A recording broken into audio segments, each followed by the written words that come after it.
Maps. Earlier, you have read about the globe. In this chapter, you will study about maps, their types, usefulness, and many more aspects associated with them. Apart from the maps, you will read about the directions. All these things are vital and help us evolve basic life skills required in our daily routine. Maps. When we want to study only about some part of the earth, a country, a state, a city, or a village, we need to use a map. A map is a true representation or a drawing of any area of the earth on a flat surface. It is drawn according to a scale. Maps give us accurate information of an area. They are easy to carry and can help to make comparisons between one area and another. Maps are of different types. Several maps are put together in the form of a book, which is called an atlas. The only drawback with maps is that they do not show the accurate shapes and sizes of continents and oceans, especially as we move towards the two poles. Type of maps. Maps are of three types. Number one, physical maps. Number two, political maps. Number three, thematic maps. Maps which show natural features of the earth, such as mountains, plateaus, rivers, and plains, are known as physical or relief maps.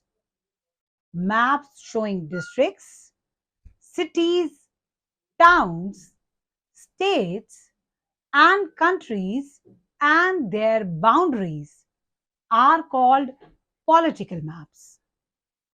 Certain maps which provide specific information about roads, building structures, railways, rainfall, crops, population, etc., are called thematic maps. Components of maps. To study any map, we need to understand certain basic concepts as given below. Number one, distance between two points or scale. Number two, direction or cardinal points. Number three, symbols or conventional signs. Scales. Distances are shown with the help of scale. It is the ratio between the actual distance on the ground and its corresponding distance on the map. When the area to be represented is large, a country or continent, we use a small scale. But when the area is small, then a large scale is represented. Large scale maps can show more details as compared to small scale maps. A scale can be shown in three ways. Number one, representative fraction, RF. For example, 1 is to 10 lakh or 1 by 10 lakh means that 1 centimeter on the map indicates 10 lakh centimeter on the ground. The numerator expresses the unit on the map and denominator denotes the unit on the ground. Number two, statement of scale. In this, The scale is given in the form of a sentence. For example, a scale 2 centimeter is equal to 1 kilometer. Means that 2 centimeter on the map is equal to 1 kilometer on the ground. Number 3, linear or graphical scale is shown by a graduated line exhibiting both kilometers and meters. It is used for measuring distances between any two points on the map with the help of a string, ruler, or a divider. Cardinal points of direction. A vertical line with an arrow head, generally in the northern part of the map, with the letter N written, indicates the north direction. Once you know where the north is, we can easily find out the other directions, namely the east, the west, and the south. These are referred to as the cardinal points of the compass. Besides these, there are the intermediary directions: northeast, southeast, northwest, and southwest. These directions help one to find out the location of places with greater accuracy. A magnetic compass can also be used to find out the directions of a place, as the magnetic needle always point in the north-south direction. If there is no indicator to show the north, the top of the map is considered as the north. Symbols. While drawing a map, it is not possible to show the actual shapes and sizes of the different features like a road, bridge, market, school, etc.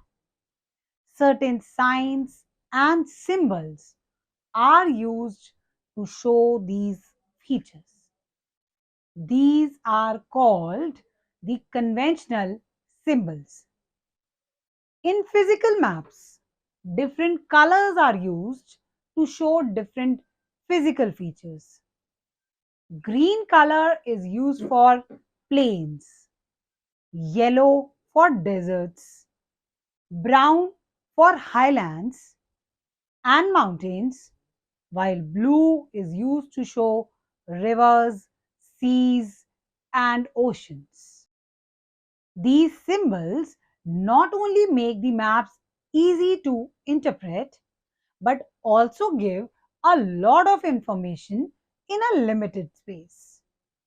Tourists usually take the help of maps to study the area properly.